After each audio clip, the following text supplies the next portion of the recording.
All right, we're here today with Dana Mills, a scholar, an activist, a dancer, an artist as well. Read her new book on it came out in 2020 on Rosa Luxemburg from Reaction Books, and we're going to talk about a lot of issues today. Most of them are going to really spin off of the content of this fantastic book on an incredible thinker, an incredible revolutionary activist, scholar and writer and artist. Many things in common. You both share. So there's given all that Rosa Luxemburg did at the time that she did it. There's rich soil there always. There's probably never a bad time or a bad reason to write about her. Dana, why did you? How did this project come up for you in particular at the time it did?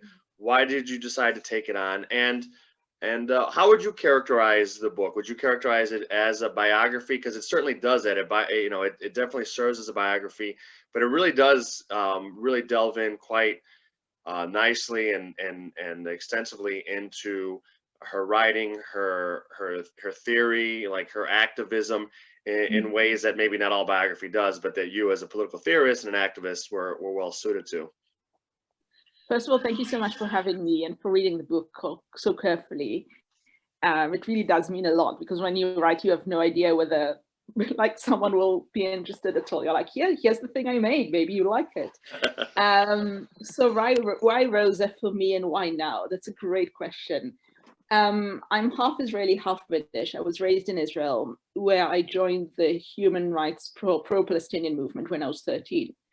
And that is still the main source of my political education. So I did a PhD in political theory and I teach political theory, but the way I think about politics is from the ground, and specifically from Jewish anti-imperialist, anti-colonialist politics.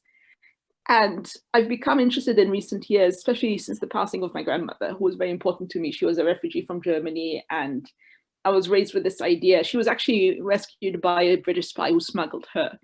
So I was raised with this idea that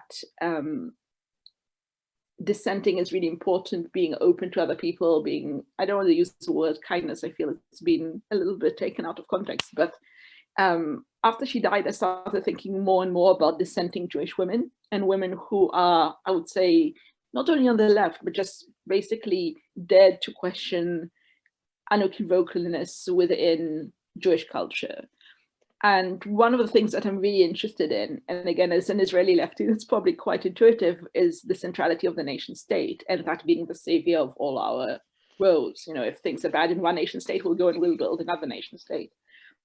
And Rosa was a very obvious candidate to that, because one of the very first fights she got politicized in, actually more or less the same age as I did when I was writing the book, I talk about that.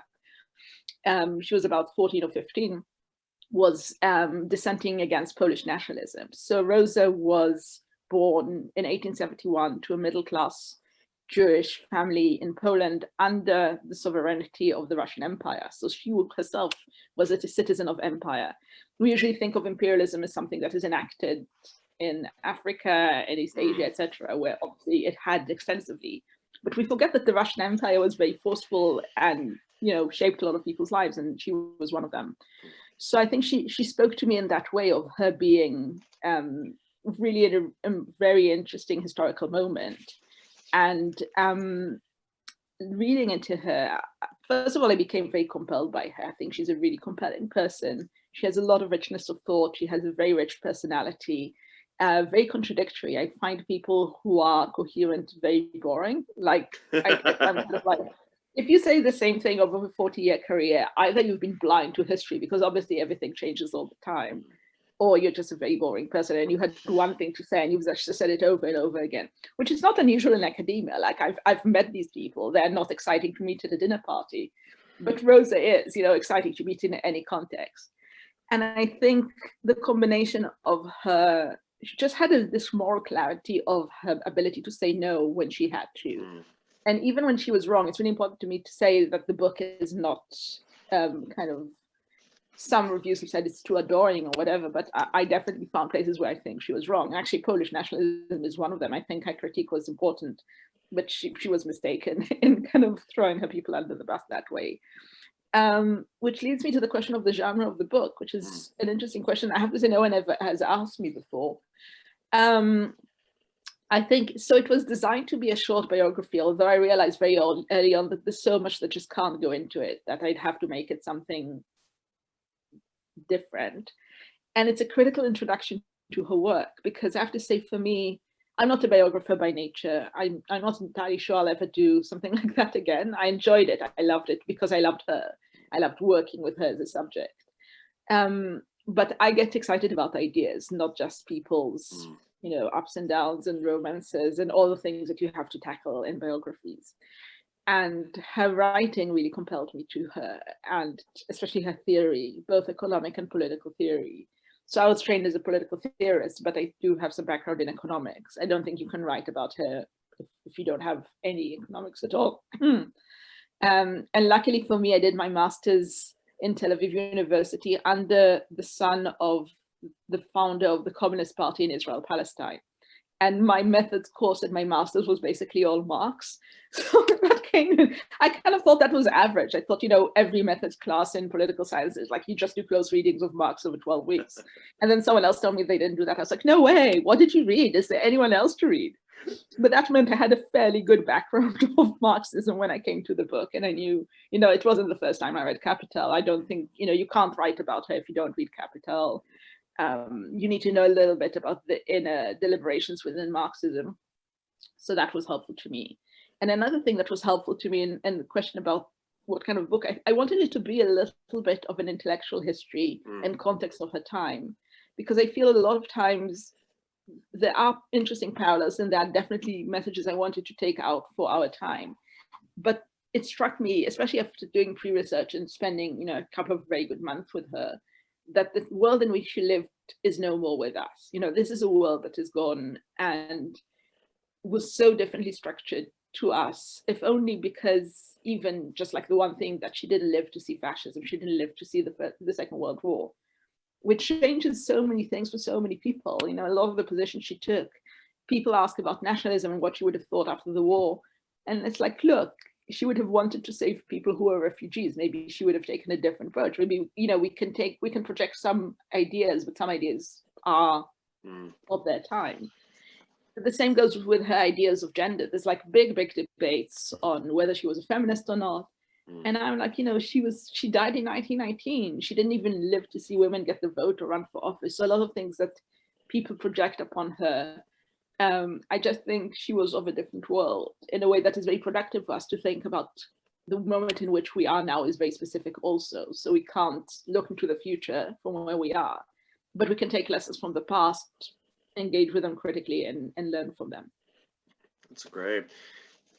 You spoke about her from early on. In particular, I mean, I think the book really details a consistent strain of her guarding against or warning against, at the very least, nationalism.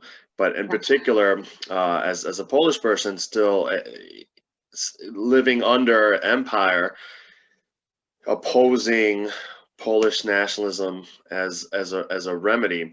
How, just for context, folks understand, like how difficult, how ostracizing might that position have been when your people are in a desperate struggle and you're under the rule of someone else? It would seem in a very common sense way, like step one, we're sovereign rule under our own rule, and that's maybe a panacea. I think she was trying to make a finer point at a moment where maybe blunt tool would have been welcomed by most. How difficult was that for her, a position for her to make? It was terrible. It was a really bad call politically. And I think it made me really interested and admiring of her, because I think, it was the wrong position to take, and it was not one that came easy. But that made me more interested in why she was so persistent. And she didn't really change her view on that. I have to say in parenthesis that she did have a different view of nationalism in other contexts. So there were other people, when she defended the right for nationalism, only her own people, she was like, no, not that.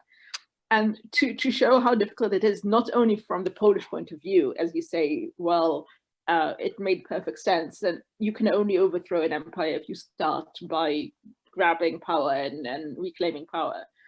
But another thing that was difficult is within the left itself. So Marx and Engels themselves, who were pro-Polish nationalism, early on, we're talking about the First International. Eleanor Marx, Karl Marx's daughter, there's a wonderful biography by Rachel Holmes that was recently published in which she actually accentuates this point that hasn't been made much in the past. When she was a kid, Eleanor Marx was a big figure also in the Second International with Rosa, wrote letters and said, I'm sticking up my finger for the Poles, they will claim their power, they will emancipate themselves, which is a way to say that in the Marx herd, this was like something unequivocal. Most Marxists of her time, most people on the left on her time believed that Polish nationalism was the way forward. And of course, in Poland itself, that was kind of very common. And I mean, I do see the logic of her argument, which is, in that way, she is really ahead of her time and ahead of our time, because all the people who shout no walls, no borders, it's exactly that. It's saying, nationalism is not a good idea. It will lead to the same things that we are being enacted on. We'll be reenacting that on other people. Morally, yes.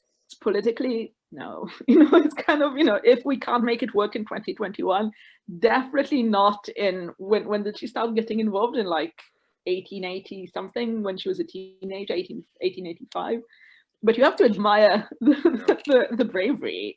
And, she goes to the Internationale and she debates as a left outlier, and she's actually banned from entering as an official candidate by the Polish delegacies because she is to the left of them and she is against a lot of their assumed opinions. And bearing in mind also, she's Jewish, she's a woman, she's disabled. She was disabled from the age of 2, she walked with a limp. So she has everything running against her. And yet she goes and she's like, I will tell you why Marx and Engels were wrong and why I and my comrades are right. So I'm like, after you read that, there's all this neoliberal stuff around feminism, like, claim your power. And I'm like, just think Rosa Luxemburg in the 1893 Congress, you'll be fine. That's how if I have stage fright, like, just like imagine you're standing in front of like everyone on the left internationally and you're claiming a small position that no one really supports you in. So, she did that. So it's phenomenal. You mentioned just right now in summary, you mentioned various kind of very obvious but important parts of her identity, right?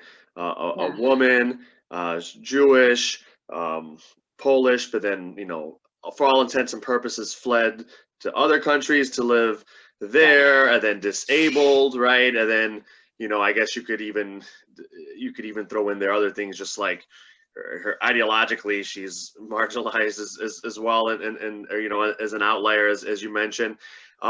She had all these important identities and parts of her that were marginalized independently, and had them all together.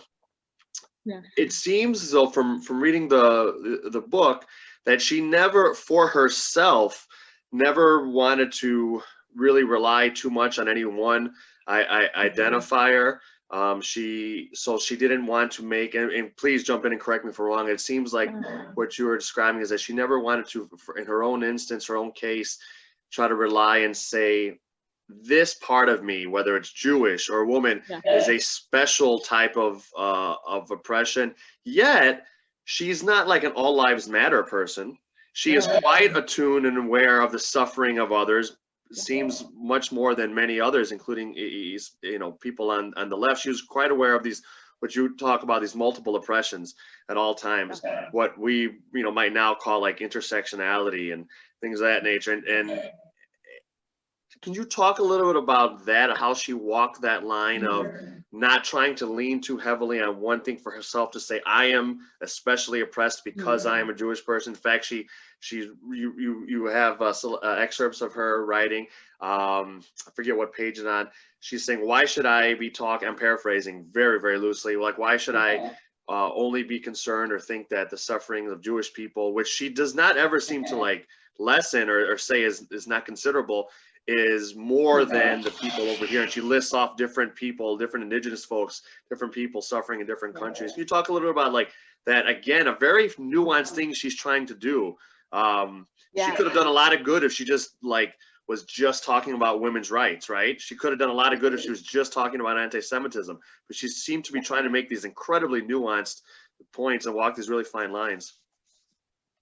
Thank you. So first of all, I think I remember the quote more or less accurately. It goes, "What do you want with the special suffering of the Jews? I feel at home within the entire world where there are clouds and trees and human tears."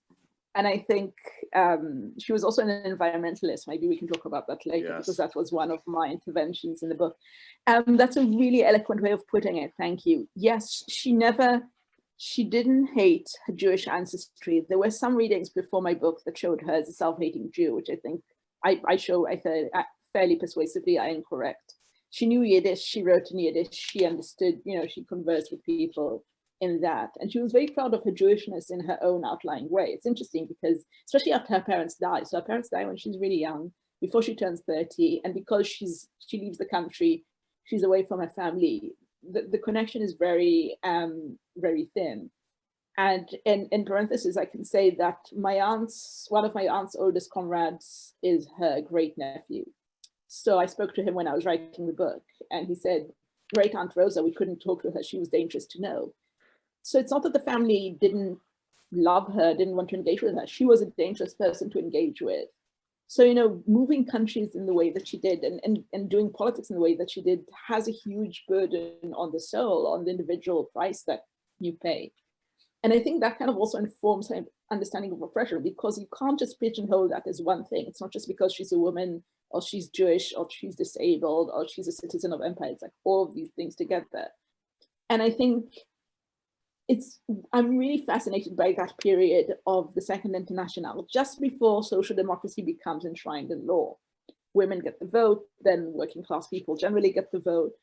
And I think there's something about that period in which those oppressions were very heightened. You understood really well who has access to what, because people are fighting for those rights, which we now take for granted.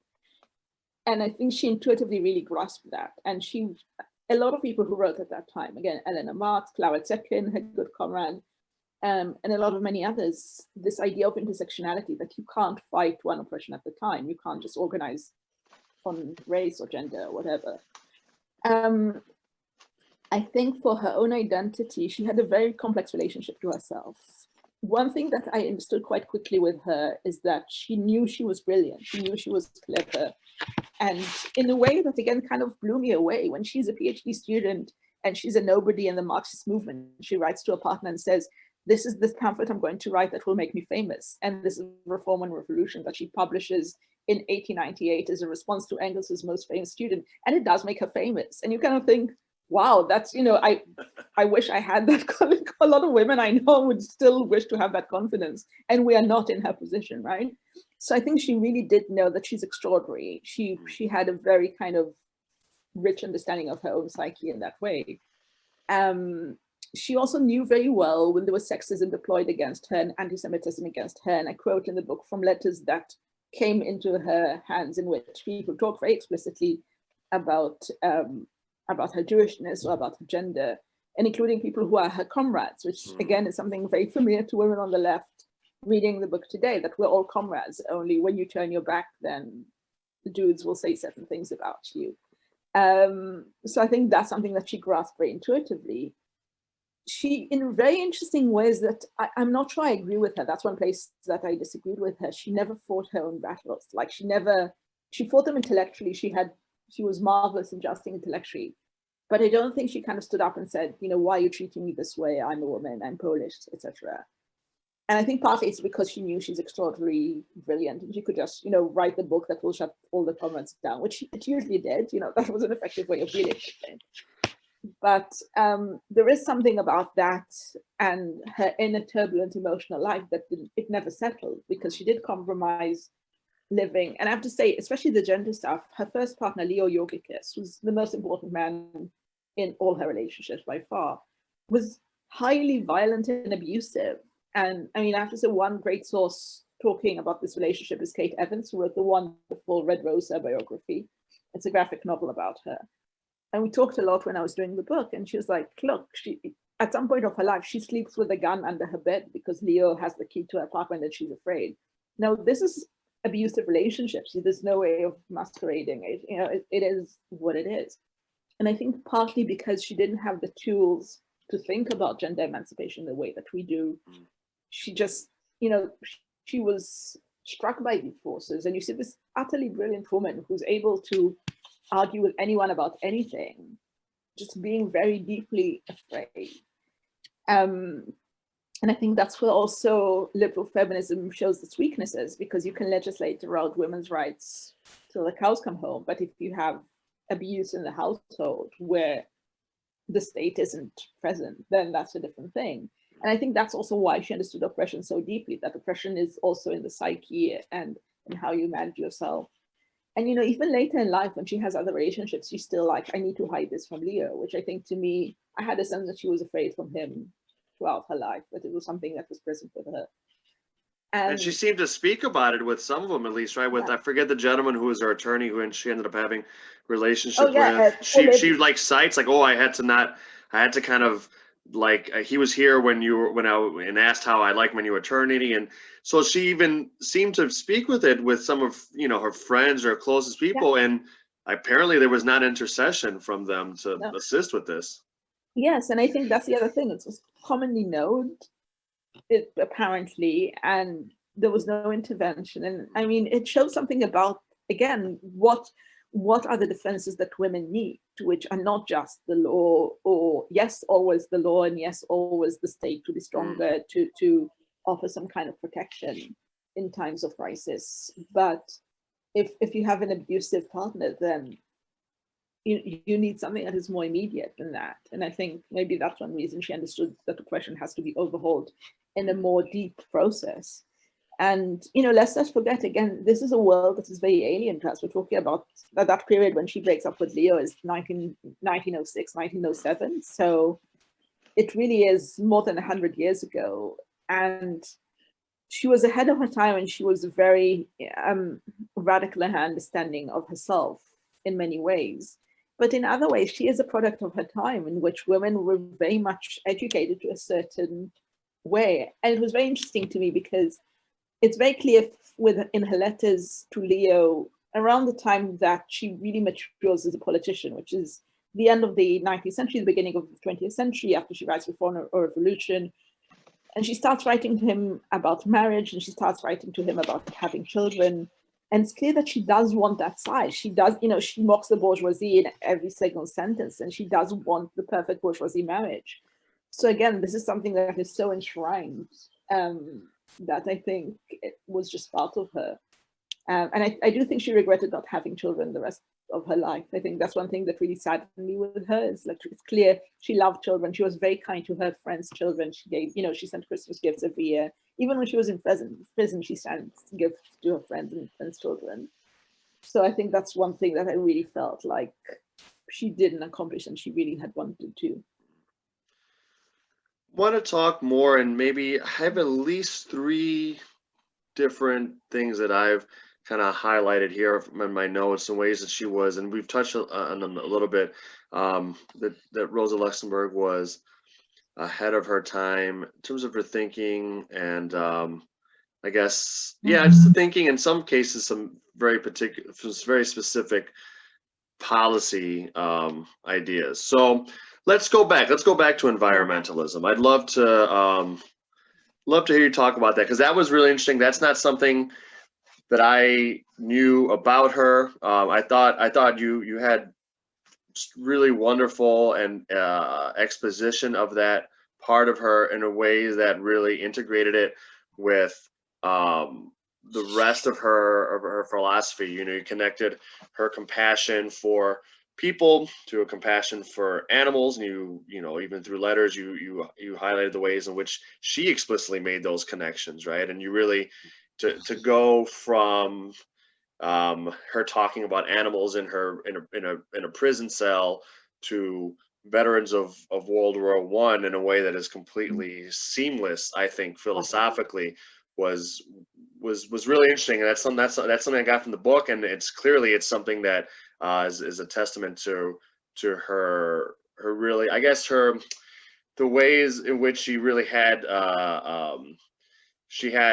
ideological integrity. You know, like, for better for us, agree or don't agree. She really was. There was a consistency, a lot of there. So I'll let you characterize it. Could you talk a little bit about what we would now think of as her environmentalism? I agree. That's a really precise definition. Actually, she did have ideological integrity, and with her environmentalism, it's one thing that it's my intervention, I would say, in some ways into the canon, because one thing I realized very early on working on the book is that there are two strands of people who write about Rosa. There's the political theorist slash economist who look at the lectures, look at the speeches, look at the books. And then there's another strand of people who might be either intellectual historians or biographers or feminist scholars who will look at the letters. And a lot of the scholarship is disjointed. And you have these kind of narrations of either a very romantic bird-loving woman who is engaged in nature and kind of looks to nature for inspiration, or you have this kind of cold-headed Marxist who is able to kind of deconstruct Marx to his elements. And it struck me from the beginning that she was definitely both and at the same time. And I mean, the volume of the letters I happen to have here, so I can wave at the camera, part of the collected works, of which I'm also a board member, and I can speak about that later if you like, because it's a really interesting project. In the letters, she really shows this ideological integrity, and she shows how compassion and understanding of injustice cannot be just demarcated to one element of life. And, you know, it has to be said that Marx had some pioneering in environmentalism in his own writing. And I think she picks up on that strand. And a lot of things she does to just take up for Marx and develop and update to her time. And I do think she has a very natural inclination to see nature in a very, very deep way. And she spent a lot of her later years in prison and in solitary confinement, especially. And at that point, she really becomes immersed in nature. And again, some readings have kind of made her, I say the romantic bird lover, it sounds like a pastiche, but it's not. That is a very common characteristic.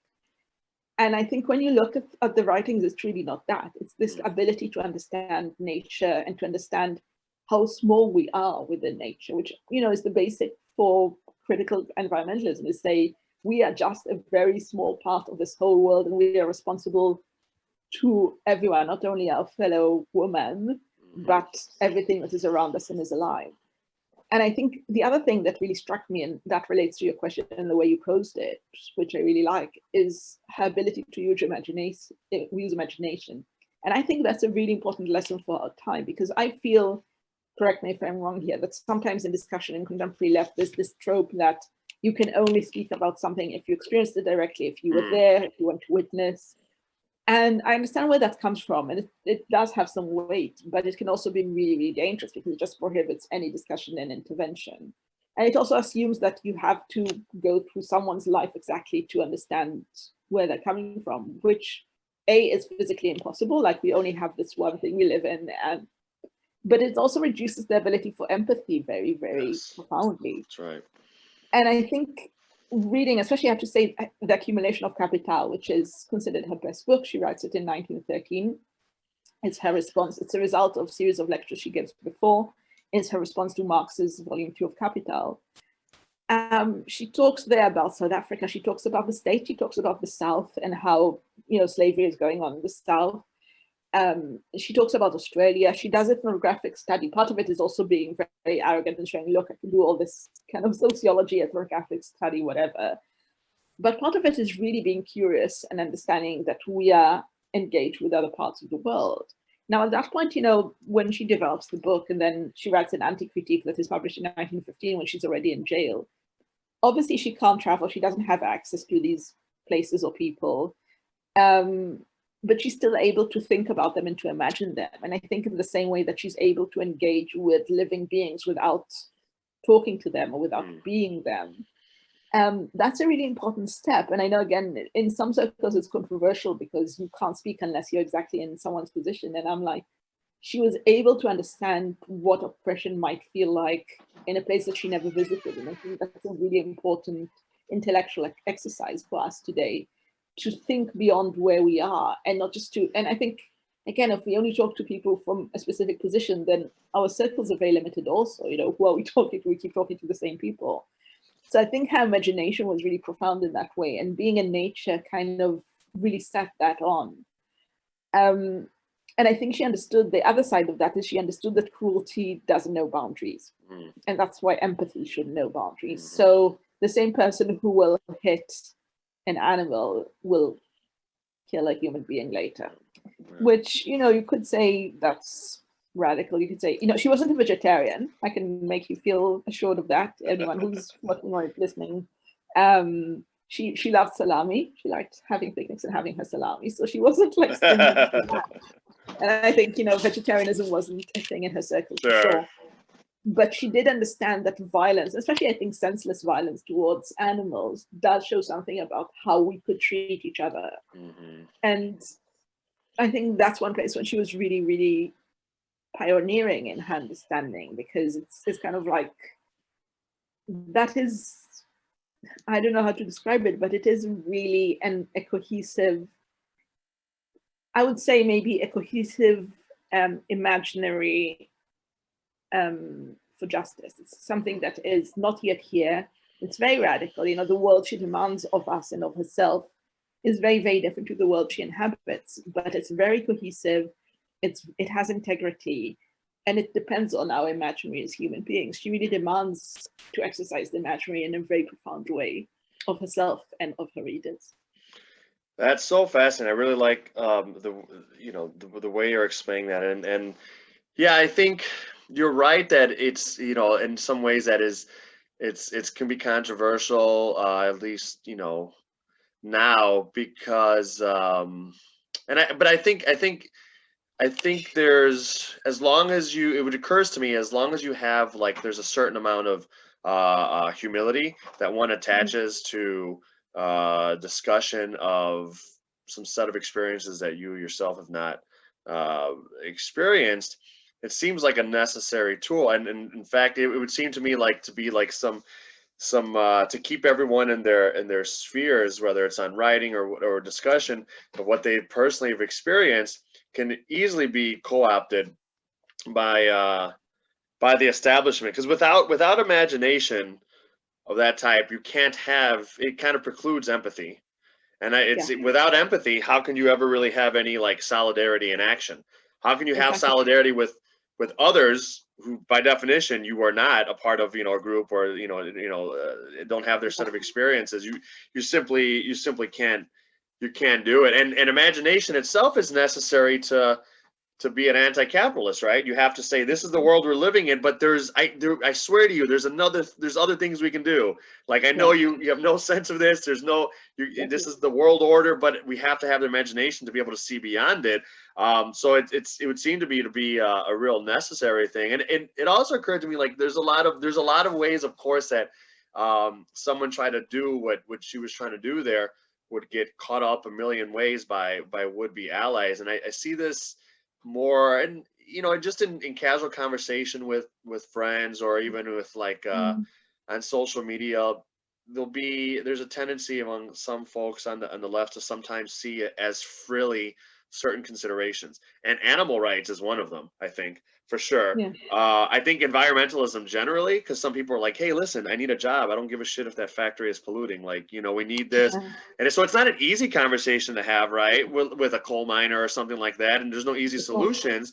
But she was with her life as a whole, was trying to at least draw attention to, like, well, we do need to pay attention to all these things. I may not have a solution, I may not be a vegetarian, but I'm at least aware of how Yeah, suffering of one animal is related to the suffering of another animal, and I'm rejecting these classifications and these walls between us, exactly. in the way that I think we need to reject other imaginary man-made classifications, whether they're race or things of that nature. And I see there's like, it's weird too. I'll see a lot of the rejection as, like, kind of frilly or secondary concern or tertiary or whatever. I see a lot of my friends also, who are like people of color like me, and they'll say, look at, white folks are more concerned about animal rights than Mm, human rights. And, like, I'm yeah, not saying that doesn't happen, right?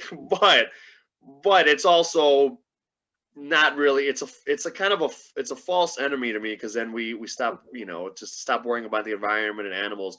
And I also see a lot of folks, I mean, this is not just me. I'm sure this is, everyone sees this. It's kind of like a big battle.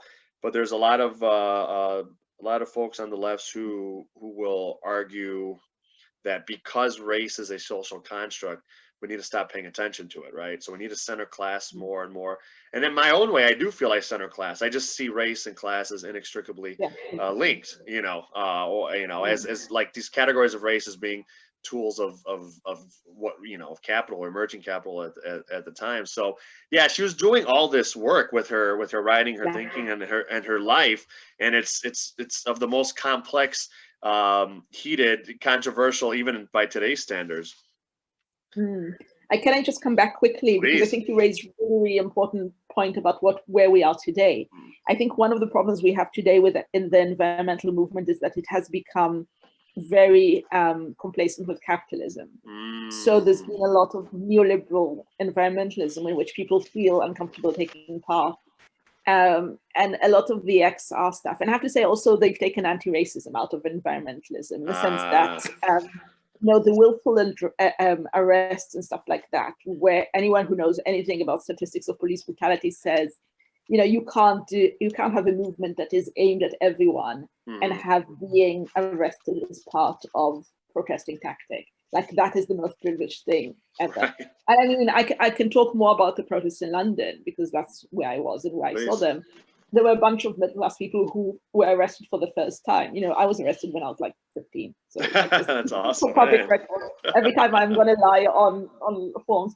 But no, it's like, any one of us who's always been active. And of course, one of the reasons I go and protest is because I know I can afford to be arrested, whereas my Palestinian comrades can't. So this, again, another question.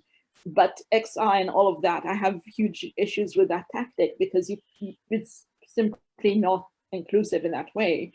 And they're really not anti-capitalist. They're kind of, they have some of the messages, but they don't really work against the capitalist system.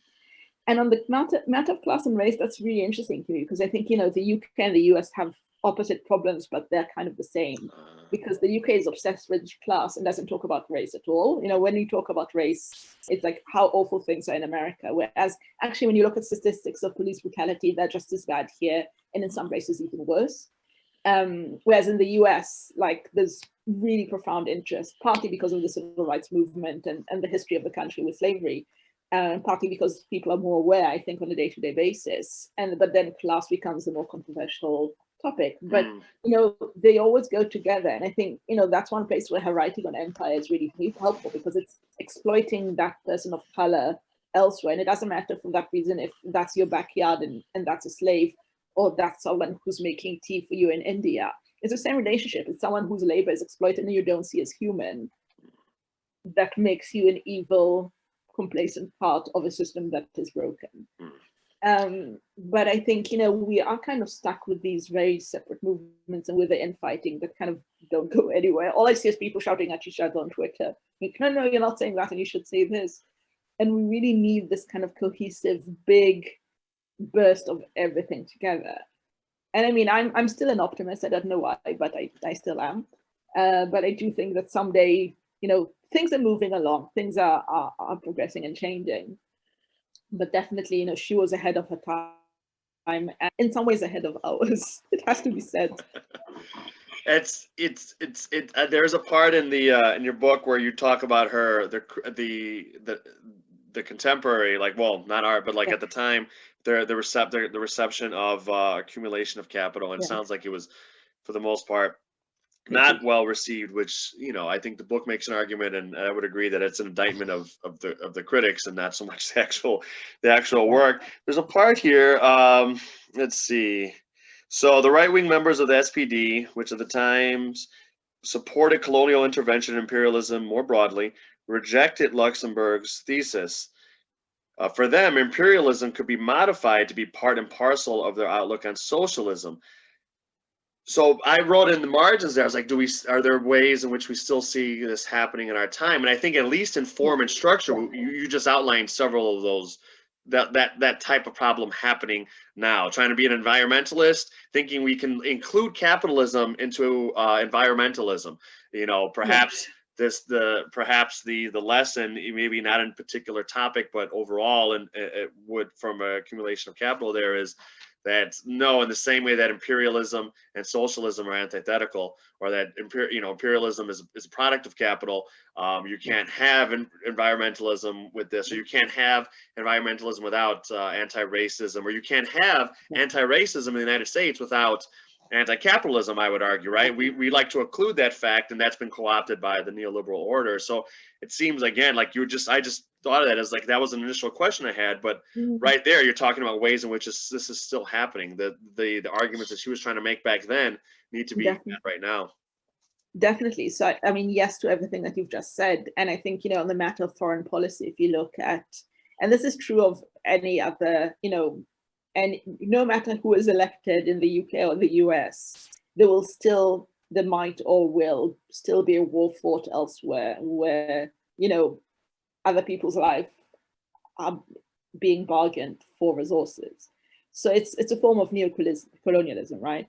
And I mean, when I was writing the book, it was a specific dig at New Labour and at the war in Iraq, because I think, that's where it was a big disappointment to many. And I think there's a lot of equivalences between the SPD and the Labour Party here, which was a socialist party. The Labour Party was founded just after the SPD, but it is, it does have socialism in its core, but it basically conceded on imperialism. And it's still, I think, this is an unpopular opinion that many of my British friends don't like, but they still say it anyway. They still act as if they're empire. I mean, Britain currently has the worst death rate in the world. And when you talk to the average British person, they're like, no, things are going okay. You just don't understand. And you're like, the entire world is watching in horror and saying, like, friends, usually, being an Israeli, when I'm home, people say, like, are you okay? Are you safe? Now it's the opposite. When I'm in the UK, people text me and say, don't go outside of the house. Are you safe? And I think there's still this exceptionalist, imperialist tendency. And I think the very big difference I've noticed in my American progressive circles to here is that the awareness of exceptionalism is much stronger in America. People are much more critical of that, and they're much, you meet less socialist imperialists like in the States. Like, you see more people who are critical. Whereas here, people are kind of comfortable with that. They're like, yeah, we're socialists and we think the left is great and we think Labour is great, but also, so what? So we ruled the world for like X years and we've ruined, half of various countries that are still suffering the burden of British Empire. And I have to say, anecdotally, this is like, we're drifting apart, but it's kind of relevant also. Most of my friends now are non-British, and most of my friends are from former colonies. So we have these kind of little moaning clubs, but we've discovered that a lot of these former colonies are coping much better with COVID than Britain, because we've invented all these ways to subvert the British. So, a lot of ways to get through paperwork and to get processes moving more quickly were invented against empire. Whereas the British are like, we'll still have forms and everything will go by the book. Like, we kind of joke about that. Going back to the point on Rosa on her time and response to the accumulation, it was fairly universally rejected, partly because she was right and it was a radical thing to say. And at that point, the SPD was becoming more and more centrist and more complacent with war and with imperialism, which again, it's very similar to the processes that New Labour went through here in Britain. But also because I think it really was an intervention that people were not ready for. And I mean, one of the responses I quote in the book is from Lenin, who at that point was on his worst part of his relationship with her. And he writes at some point in a letter and says, her writing on people of color is colorful and it's not Marxist. Like, if you write about people with compassion, then that's a non-Marxist thing to do. And I think part of her subversion and part of her radicalism is being able to write with compassion and still be crystal clear and analytically rigorous. I should say in parenthesis that the main economic thesis of the accumulation has been falsified. So, economically, she didn't succeed in what she wanted to do. But the book is still very valuable, just to make the main point of the book. She basically says that capitalism needs non-capitalist markets to expand. So the reason why empire is surviving is that capitalism finds new markets and then takes them over, and then it's kind of this expansive process. But that also means that at some point it will come to an end and we will have a revolution because the markets will run out. So that there's a lot of numbers. They have been falsified, but the actual idea that capitalism is a kind of expansive I would say, all-encompassing, very powerful and very dominating phenomenon. I think she articulates that in a really forceful manner that is still really helpful. And one way in which she's been taken on, which I think is really interesting, is in kind of through social reproduction theory and feminism, and looking at how capitalism expands within the household. So it gives a really interesting way to critique neoliberalism and sort of think about how the household becomes part of the commodity. Women or anyone who doesn't identify as male become part of a labor force that is inferior and becomes part of a capitalist system in which they always enter as unequal. So I think that's a really interesting kind of more contemporary take on it. But generally, yeah, I mean, it's fairly easy to argue that the empire isn't over and we still have unequal international balances of power. We've bled over into discussion of one of the other things that I'm thinking of. She was ahead of her time in, which is understanding globalism, right? Even back then, is seeing it. It's not as connected as rapidly through same technologies as maybe we have now. But at that point, I think World War I breaking out was a really tragic. A tragic proof of what she was talking about, its interconnectedness, and it's fair. It's interesting to me because it seems like these are these fine points she's trying to make, and the opposition to it, whether it's for someone like at the time, like you mentioned, Lenin, and that and that's in the book for folks as well, which you just quoted there. It seems mostly, it would seem to me, and this is unscientific, but it seems like she was just making inconvenient arguments at the time, like how, like if you're trying to organize people in Germany, you're trying to organize white working class Germans. You're like, okay, let's just go with your oppression. Let's identify for them the source of the alienation they already feel. Then let's weaponize it and go. And here comes Rosa Luxemburg saying, like, yes, that's true, but also we're all complicit in oppression of others. You're like, holy shit, Rosa! Like, we don't have time for that as well. Like, we don't. That's too much. We can't tell people they're oppressing others and they're privileged. They're not going to get it. And it seems, and there's readings like Noam Chomsky reads Lenin as not a more of a revolutionary than someone like Rosa Luxemburg or further to the left, but as a cynical counter-revolutionary who wanted power. I'm not saying we don't have to debate that right now, but it just seems to me like so much of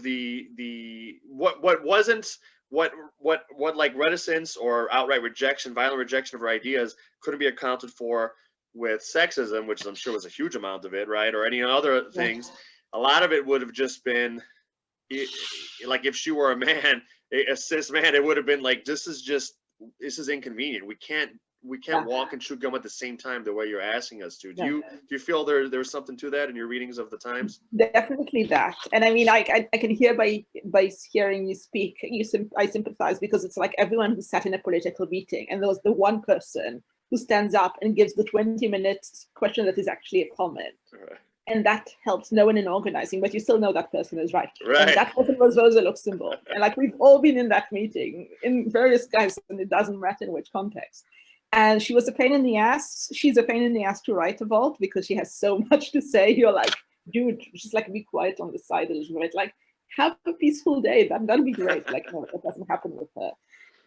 I think you're absolutely correct. And I think that's another big challenge, again, in organizing in Europe, US, countries in which we do have to talk about oppression that is happening elsewhere and is in which, as she points, we are directly implicated, which is very inconvenient. And I mean, I'm speaking to you from post-Brexit UK, where the left was too coward to make that point. We had no Rosa Luxemburg, sadly, and the left just went along in what was always going to be a right-wing project. I mean, there are arguments and to critique the EU. Obviously, no one is saying it's perfect or it's a socialist organization.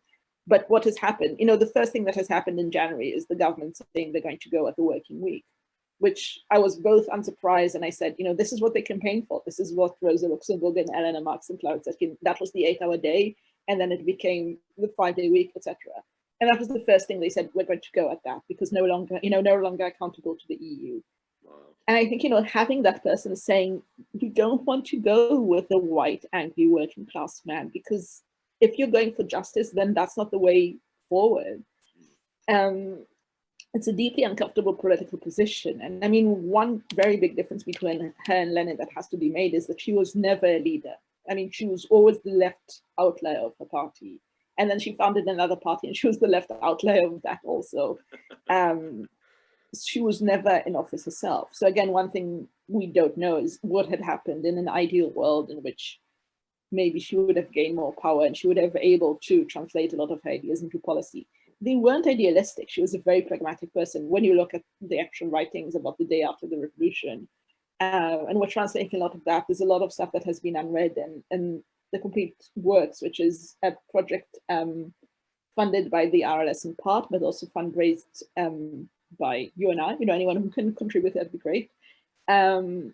And basically, a lot of her work has still not been read. So there's a lot of stuff that we're still discovering and editing and translating. And a lot of the stuff we're working on right now for the next volume is about the day after the revolution. What will happen? What do we need to do? She was never in a position when she had to face those decisions, whereas Lenin obviously was. So that's a very big difference between the two of them. But I do think, I've had a lot of debates here in the UK, and I've been really disappointed. And maybe one reason is that now that you articulated that way is that I've had her on my side. And I understand that this is not a good way forward and it will never work. And I mean, the question is, again, are you going populist? Or are you going democratic? And are you going, overarching understanding of justice? And in the end of the day, saying, disgruntled white working class man, let's just go with your anxieties and not talk about all the things you're complicit in. That's populism. It might be left populism, but it's still populism. She is the foremost defender of democracy in the Marxist tradition, which again makes her very uncomfortable to some. And all Leninists hate her because she's the person who pinpoints and says, you can't concede democracy at any stage of the revolution. It will never end well. But I mean, again, if you take that as a way of life, then you don't concede on it, which certainly she didn't. Yeah, I mean, again, it's an interesting question to ask what would have happened if she was in power and she had to face those white working class Germans, who I'm sure would not be keen to get lectured on intersectionality with a Jewish, disabled woman. And say, Right. I will now explain to you Marx Volume 2, but it is definitely there. And we see these conflicts arising all the time and still arising. But she definitely gives us a very clear moral guidance on what is correct and what we should stand up for. There's so much more that she was ahead of her time with, and we'll kind of gloss over one thing that I'm gonna skip past asking about it in particular, but it's discussed in the book, and it's really fascinating to read about it. And obviously, I encourage everyone to buy the book, read it, and check this out. But she was also wrote about opposition to the death penalty, and that's something that is, I mean, there's not the leadership of neither American political party is in favor of that. It's just as radical now in effect as it would be, as it maybe as it ever could have been. So that's interesting. I want to talk about her as an educator. You write that initially she had maybe a reticence to become what she called a school teacher, but ultimately, she had to make a living, and there were important years of her life which she did teach. And I want to talk about her pedagogy here. If you you yourself as a teacher, I think it would be really interesting to hear you discuss this. In the book, you quote one of her students, Rosie Wolfenstein. I said, Rosie Wolfenstein once recalled, "How did she bring us to critically reflect and independently interrogate questions of social democracy?" Speaking of Rosa Luxemburg, by means of questions, she tapped along the walls of our knowledge and thus enabled us to hear for ourselves where and how it sounded hollow. I love that imagery. She tapped along the walls of our knowledge. You talk about what that means, or how you interpret that, and just what you understand of how she was as a teacher, her philosophy of teaching. So first of all, that's one of my absolute favorite quotes in the book. So thank you for choosing it. So Rose, I have to say a bit about the context in which she comes to teaching. Please. Rosa was an exceptionally talented speaker, even from a young age. She knew she could rouse the crowds. Although she had very weak physical presence, she knew how to capture people. Maybe because of that, maybe she knew she had to get hold of people in ways that are not physical. but basically around 1906, 1907, which is just after she breaks up with Leo, she gets an offer to teach in a trade union school. And she writes to her good friend Clara Zetkin, and she says, "I'm no school teacher." And you know, at that point I knew her pretty well. I was like, "No, Rosa, you really are not. Like, the woman has no patience. She doesn't suffer and feels badly." I could imagine like asking a stupid question in her classroom would not be something you wanted to do. But one thing she does have in a very brilliant and unique way is the ability to deconstruct elements to the very basic building blocks. And also understanding, I think, you know, she was very rare in that in her family, she was considered the brightest, she was the favorite child, she was brought to education. Her older sister didn't marry, didn't have the career she had. So I think she saw also what it means that you can be really clever and talented, and if you don't have access to education, you just don't do well. And any of us who have people in our midst who have that story go beyond the stupid clever distinction, and, you know, knowing that you're brilliant and then thinking other people are not. So I think she brought that knowledge, that's very lived knowledge, with her when she was teaching. She was the mistress of the dialectics. She knew how to work in contradictions. And I think working in questions is the perfect way to work in dialectics, because you force people to get to the opposite. And I should say, after writing the book, I started teaching that way myself. And it's become, you know, some people love it, some people hate it. It's one of those things you can't be, you know, you can't say, yeah, sometimes. Some people really hate it because they want the assurance. They're like, some of my teaching evaluations, like, why didn't she come with answers? Like, why didn't she give us the material? But I do think I agree with her. That's the best way to learn. And if the knowledge comes from yourself and not from someone projecting for answers to you, it's a different process. And the other thing that's really interesting that happens in that period, I mean, I think it's not a coincidence that she writes The Accumulation of Capital just after that, and as a result of lectures she gives in that period, because she really hones her thinking. Working as teachers, I mean, I love my teaching. I thrive on the, I'm starting to teach Jews and I can't wait. It's really a way to test your knowledge and to go back into your basics, especially when you teach undergraduates or you teach people in the beginning of their career. When you teach masters or PhDs, it's a different thing, because then it's more like a specialist to specialist conversation. But I mean, I'm teaching this semester, I'm teaching philosophy of science, and it's like, it's really getting at the heart of everything. And I imagine for her, it was the same. She really got to the basics of her thinking after doing various other things and political strategy and whatnot. And it's not coincidental that some of her best writing comes out of after that period, because she's really on top of her game and she has ways to test her ideas. And I mean, a lot of the lectures that Rosie Wolfstein annotates, so I have to say a lot of the stuff that I used in the book is annotation of her students who sat and took notes in her lectures, thanks to which we have something of her ideas. Yeah, I think her teaching career was really fundamental for the development of her thinking and really catalyzed ideas to come through in a different way to her. Super fascinating. I want to skip to a part of the book that discusses what you talked about, this a splendid situation, and I'm gonna unfairly ask you to do some analysis of the United States right now, and you know,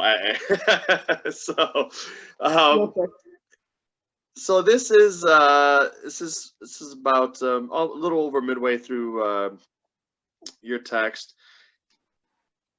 So you're quoting her, writing, "It is not enough for us to rely on the pacific intentions of some capitalist clique as a faction in achieving peace. We can only count on the resistance of enlightened masses." I just to point back to what we were just talking about, it seems over and over she really feels like enlightened or educated masses is the only solution. And to go back to her as a teacher, as an educator, she practiced that kind of philosophy or contributed to that necessary mission she felt. So that's interesting, but not in some, you know, maybe benevolent leaders that don't otherwise you know, they might say nice things and point to isolated one-off causes, but they don't fundamentally reject the system, you know, and we got to not have hope in that. She goes on to quote her, "We have heard so much about the, quote, splendid situation in which we are approaching the Reichstag elections. And at the same time, we have been warned repeatedly against spoiling this situation by some imprudent action." So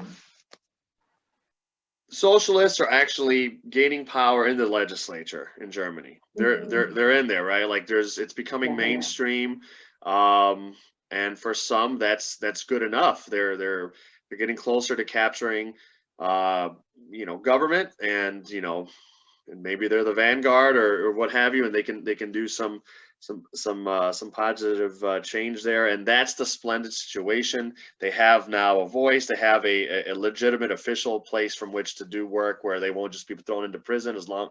But she points out, there are limits to this. As part of this deal, we can't discuss certain issues, and I think what she was arguing there is like what we're sacrificing is the ability to really criticize fundamental systems. We're allowed into power so long as our analysis doesn't include a real call for systematic revolution. One, maybe I'm characterizing that wrong. You could elucidate on that, Dana. But also too, I want it struck me again here, my American centric view as an American. I feel like that's happened now in the shadow of Donald Trump, who is what he is, and some people will say he is a particular threat. Some people say he's not. He's the same, and I happen to believe there's ways in which every person is different from others. So there's ways in which he's different and particularly dangerous for certain, and there's ways in which he is merely a logical product of everything before him, and but there's both of those things. But in the face of Donald Trump, which all decent people are supposed to agree is just, horrible. And I certainly do not like him. Now we have this splendid situation where at least we defeated him. Yeah. He's gone. He lost. Let's not mess it up here in America, I believe we're being told, by talking about too much relief, too much overhaul. Let's just, go back to the piecemeal kind of things we can get. And even, the so-called American socialists, such as they are in American politics, electoral politics, I should specify. They're in favor of empire. They're in favor of occupations, of our various wars. The probably 5 to 15 countries that we're going to bomb today. They're not talking about that. They're not talking any longer about our concentration camps here on our own border, our ethnic, racist concentration camps, because, well, we can get things done. We're supposed to be really grateful that we're in this situation where we've taken back power. I feel there's an analog. Do you think there's an analog there? Or am I just reaching too much there? No. I mean, it's clearly there. And I mean, so a little bit about the context of the text. So you read from Peace Utopias, which is a text she writes in the 1910s, where Europe is becoming more and more warmongering. It's just on the eve of the breaking out of the First World War. And she sees these processes happening at the same time as the SPD captures power. And one thing I should say about the history of the SPD was actually illegal in the 1870s. So August Webel, Wilhelm Liebknecht, father of Karl Liebknecht, who was murdered together with her, both had to work undercover because the party was illegal. So this is a huge transformation in more or less 35, 40 years from going from an illegal party to a governance party. So in that way, I think there are big differences, and you can see why people were power hungry. It's not like a 4-year without them, a Democrat kind of situation. This is like people who had to pamphlet in the dark and are now looking at being ministers. I do think I'll talk about the equivalences, and I think for that it's helpful to go back to her very first intervention, which is Reform or Revolution, which she writes in 1898. And one of the first points she makes is always yes, both reform and revolution. And I think one thing that I took from her is the need to alleviate people's suffering in the now, but also sustain a radical vision for the future. So it's not about compromising. She didn't compromise on anything, but it's also not fighting on the backs on people and saying, you can suffer in peace now because in 30 years you'll be doing great, which is essentially what happened, after the Russian Revolution. That was kind of the vision that was given to people there. And we all know how that turned out. So I think had she looked at America, clearly Biden is not a socialist, neither is Kamala Harris. I do think she would appreciate the need for people to feel more safe in the here and now. And I can tell, I have dear friends in the States, and the kind of, especially my friends who are not white, just the kind of feeling of relief of the day after Trump. I think the systematic analysis is really important. That is definitely something that we can take from her. So I think her lesson would be to keep pushing from the left and not to be quiet. And I know that, you know, even socialist electoral politicians are not that radical in some ways, but I do think there's a good job being done in taking some people to task and you know, holding people accountable. And I think that would be the thing that she would advocate. It's like, okay, so now we have some power, now we need to push it to the left, which is essentially what she ended up doing to the SPD. She didn't jeopardize the chances to get elected, but she was like, now I'm going to hold you accountable. Once they enter the First World War, which is her point of no return, then, you know, that's when the break happens. And she gets imprisoned. So, you know, her own party basically brings to her imprisonment. So that's a very dramatic scenario. So I think, you know, thinking of what's going on in the US right now, and I mean, thinking of my position as an Israeli lefty, there's no doubt that Biden will be much more placid than what we would like in holding the Israeli government to account, in stopping illegal building settlements, in advocating for human rights for Palestinians. But even Biden would do a lot more than Trump. So in the here and now, we are happy because we know that certain material lives will get dramatically better, which I think is like a Luxemburg thing to say, is not conceding that in the face of another. So of course, there's more pushing for a radical view and talking about freedom and justice for all, and, you know, smashing capitalism and all these things that we want to talk about. But in the here and now, you also need to make sure that people feel safe to leave their houses, and especially people who are in the most oppressed categories amongst our midst, to hold government to check. So, I mean, as I said earlier, she was an author of democracy. And I think the one way in which, for me at least, Trump was dangerous in a different way to others, and I disagree with, as you said also yourself, with people who say, oh, he's just like any other president, because his attack on the rule of law was a very unique attack. And I think had he stayed in office, that would have been detrimental. And I think she would have fought to sustain these institutions and, yes, radicalize them and make them more left-wing, but just fight for the institutions themselves, because once they're gone, they're gone. You know, this is something that I'm seeing now in Israel. Israel is pushing more and more to the right, and we have very little pushback against that process. And we feel, at least, that if America has salvaged this, this moment, then maybe we are able, you know, there were massive signs that said, you know, America has reclaimed democracy, will be next. I think that is the hope amongst a lot of us. Democracy is not something to be belittled. And yes, capitalism and democracy can't go together. And this is, you know, absolutely, she was not a mellow Democrat. Like, she's not a neoliberal. She would not be a Pelosi fan, like none of that. But democratic institutions are really very important. And you know, especially when you write history and we look at the formation of those institutions, these are things that she didn't have access to. You know, she didn't have recourse against a lot of things that happened to her herself. I think we really need to be able to fight for these institutions and for those rights, because once they're gone, they're gone, you know. And yes, of course, I think our job as socialists in these institutions is to keep reminding of the camps, of the wars, of the bombings, of all of that. To be the pain in the ass that Rosa was, you know, be the pain in the, like, not very good for t-shirts, but like be the pain in the ass. You know, be that person who reminds people of injustice, but also work to sustain democracy, I think. So I think there are parallels. I would see her, I saw that period as very parallel to, again, Britain and New Labour, because just because it's, again, a socialist party that had socialism, you know, it did have people who were openly socialists. The Democrats have never had, you know, a candidate who was even close to being a socialist. Right. So I think in that way, it's not that even people conceded their vision. They just were never that, and they're not governing as that. Here you had people who presented themselves as socialists and then got into power and went to bomb Iraq. So that's like a very different relationship. But I do think, again, the lesson of both reform and revolution, and not being a reformist, not sort of saying, yes, we'll just settle for that, but also fighting for democracy really very hard in times, especially in times of threat to democracy, is definitely something that we need to remember and remind. And, you know, I think, for instance, that's one fight that the hard left in the UK has lost, because the hard left in the UK defended Brexit on account that it was the white working man's rebellion against neoliberal Brussels.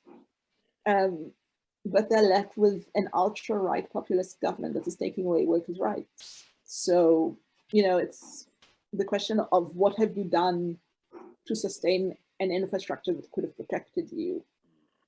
I think that's a battle lost. Yeah, that makes sense. And it's such a, again, you're right. It would seem to be a type of difficult balancing act and nuance, but necessary fight that Luxemburg would, or herself would have approved of, because it's so, yeah, it's such a difficult thing, although I can't argue against its necessity for example, in a time of particular crisis, to argue for the preservation of institution you otherwise are spend your time talking about, like how pernicious they are, right? So like I was like, yeah, I'm gonna go from arguing how the Supreme Court and the courts more broadly here in the United States are usually instruments of power, or and it's really difficult, or how all these different things are, how the legislature is corporate capture in the legislature, and it's, but then you're put in a position where you have to say, well, okay, but I don't want them I don't want them dissolved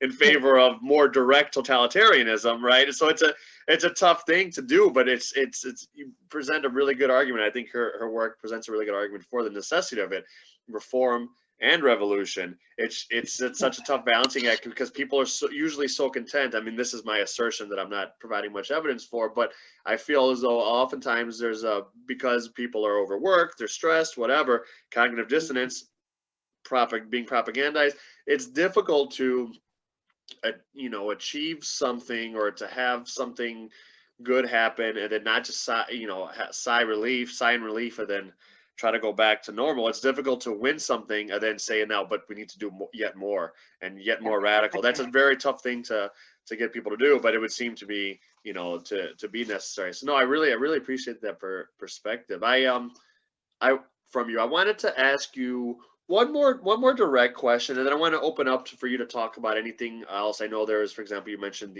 this project you're a board member of. I want you to talk about that if you'd like. But the last direct question I had for you is about the role of art in revolution. I guess vis-a-vis, like everything else now, Rosa Luxemburg's own life and her own work. And she was, which I didn't know, again, the book really is what revealed this to me. She was a self-taught artist, and you had pictures of some of her portraits. Like, she's quite good, right? Like, it's really impressive. I didn't realize she spent so much time doing art, and you're a dancer, you're an artist as well. I'm reading here about that, on that topic.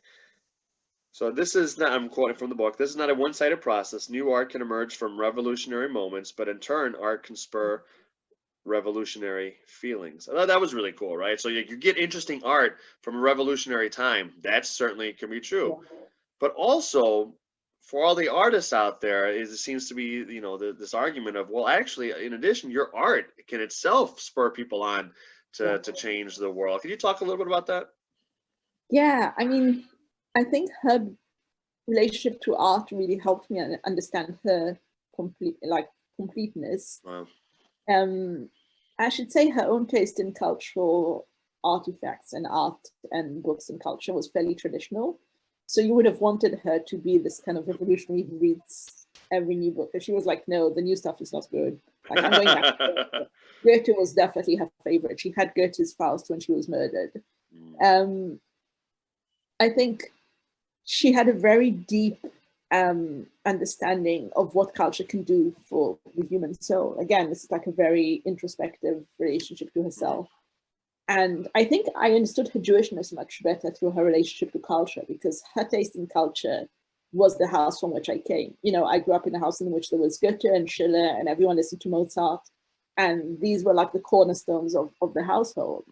And there is something about Jewish middle class, that period, like middle class, lower middle class households. That was it. That was how you understood the world, through those products or artifacts or whatever you'd like to call them. And I think it's really interesting that she could be this, hot-headed revolutionary who was to the left of everything, and still have this passion for fairly conservative art forms and artistic elements of her life.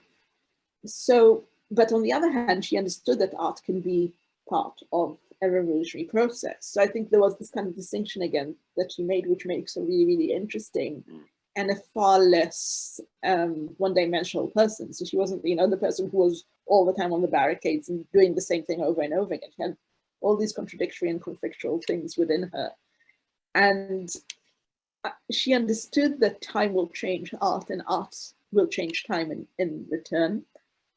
That would not be necessarily what she will choose to consume, which I find really interesting. So she will write about art and revolution, but then she will try to get tickets to hear Mozart. So her niece came to live with her in Berlin for some period, and she was a musician, and she got them cheap opera tickets and cheap tickets to go to concerts, and that was like the highlight of her week. And I have to say, she never really liked Berlin. So I don't think she felt at home in any city she lived in. She moved a lot. She moved around a lot. Although she couldn't travel extensively, she always had fairly poor health. She visited London and she hated it. She went to Paris. She was like, all right, nice buildings, but not my cup of tea. And Berlin, which at that point was like the heart of everything, culture, politics, everything. I think she found it fairly superficial, and she found people fake, and she didn't like the kind of, middle class engagement of like you go to someone for dinner. When she was working on a book or something, she was like, that was the only thing I wanted to do. But the only thing she took breaks for was art and culture, which I thought was really interesting. And for me, I could identify completely because I have this misanthropic side where I can go through weeks and months not seeing people, I'm fine, but I will, if there's a good play on, I will go and see it. So I could empathize with that. I think that's an understanding of art that is, again, maybe it's like Jewish middle class. That's how I was brought up. Like art is not distraction. It's not socializing. It's something you do for your soul. She taught herself how to paint mostly in prison, and she painted on everything she had access to when she was in and out of prison all her life. And she, a lot of her letters from prison, which I was lucky to hold when I was, I did a lot of the research in Amsterdam. There's an International Institute for Social History, and they have the originals, and actually held her drawings in my hand, which was incredibly moving. Then very thin papers, they're all kind of, leftover newspapers or whatever papers you could get. Although she was treated fairly well in prison, she was already a celebrity then. And I think it taught me a lot about how she saw the world, and she could compartmentalize herself fairly well. She could do, these kind of cultural engagements that had one side of her life, and then she had another side of her life, which was the revolutionary that everyone knew. But she could hold both at the same time, which again, I think is because she was good at dialectics. She could hold contradictions and not succumb one or another. And I think her immersion in everything was very deep. So both in relationships and in her political work and in basically everything around her. And her immersion in art was also very deep. So when she doesn't like something, she really doesn't like it. And when she loves something, she really loves it deeply. There's not kind of like, I read a book, it's all right. Which I could sympathize with because I'm kind of like that also. I'm like, I'm not ambivalent about most things. Like I either love passion something or hate it. So again, I could project myself on her writing, which is helpful as a biographer. But I think it does show something about her temperament. It shows something about how nothing is skin deep. Like nothing just cuts across. Everything goes really deeply into herself. And I think the other element I would say about that is that it's another way again for her to understand the world. So she paints a lot of birds and she paints a lot of things in nature, and it's a way for her to connect with nature. And again, not in a romantic kind of empty, idiomatic way. It's about her immersing herself in the thing that is opposite her and a way to bring it into herself. So I think by looking at her drawings and paintings, I also kind of thought, that's another element of her. And that's why I kind of appreciated that. It's interesting because there's a new biography of Sylvia Pankhurst by Rachel Holmes, which just been published. And Sylvia was a trained artist. She went to several different art schools. She got scholarships and really interesting life, quite interesting parallels. She also objected to the First World War, spent a lot of time in prison, was treated much worse than Rosa, was tortured. Anyways, it's a great book. I really recommend it. But one thing that was interesting is that for Sylvia, art was very political. Like she painted for the suffragette campaign and she painted for political causes. And for Rosa, it wasn't. It was a different way to engage with the world, which I think for me, I really understood the logic there. I understood that it's a way for her to understand things deeply, but in a different way to her political work, which was very analytical and very driven by economics and my specific way of thinking. So yeah, I mean, I think generally as human beings, it's the contradictions that make us interesting. Like things that are coherent, you're like, yeah, all right, so find another thing you can talk about. But I think that's one place where it's really interesting, and people want it to be more radical than she is. And like when I talk to young people about her, and people always say, "Oh, did she read?" And then come up with some radical early 20th century writing. I'm like, you probably hate him. Like, I'm sorry, like she'd probably hate all the things you think are really cool. She would be like, oh no. She read all the things that we hate as a white canon, and I think again, thinking about where she came from, she was a minority herself, and that was the way. For Jews of that period, that was the way in which they felt closer to their communities, because everyone read Goethe, right? This is like the German Bible, so to speak. So for Jews, it was a way to be part of a larger society. Interesting. And again, this was my own upbringing. Also, I had a grandmother who was very Germanic, and we had Goethe and Schiller, and Mendelssohn was like up there, and that was her world. That was one place where things haven't changed that dramatically, maybe. We have when this goes live, so when people are watching this, we're gonna have links to where you can buy Dr. Mills's book, to follow her on Twitter. So a great follow. But before we let you go, just wanted to open up what, related to this work, unrelated to it, any projects or anything going on that you want to bring attention to. Yes, so I did want to raise the project of the complete works, on which I'm a board member. So it's a bunch of us who are scholars of Luxemburg, engaged in different ways, and we're putting together for the first time ever her full works in English. There's only been her full works in German. I read German, luckily that helps when you write about her, but there's never been a full works in English. And they're actually called the complete works because Lenin said there should be the complete works of Rosa. This is like a tongue-in-cheek to the Leninists, which we very much enjoy. And this is a project that takes a lot of time. All of it is voluntary. We all do it because we love her and we love the material, but translators need money. We're still translating texts that have never been read before in any language, some in Polish, some in Yiddish. So I will send you a link, and it'd be great if anyone feels they can contribute. Anything is welcome, really, because really that's the only way the project can survive. And as I said, for me, her intellectual work, and it sounds, that's also what you got out of the book, which I'm delighted by. The intellectual work is the thing that really holds her presence in the world. And we really need the complete works, because I think, in the same way that we wouldn't discuss Marx unless we had Capital, we need to have her complete works. So that's one thing I did want to raise. And another thing that might be interesting is that this March, she's turning 150. And there's loads going on. There's loads of really interesting things. There's a 2-day-long conference in Berlin, and I'm doing a thing at the British Library. Everything will be online because COVID. So anyone who's watching this, I'm assuming this will go on before March. Yeah.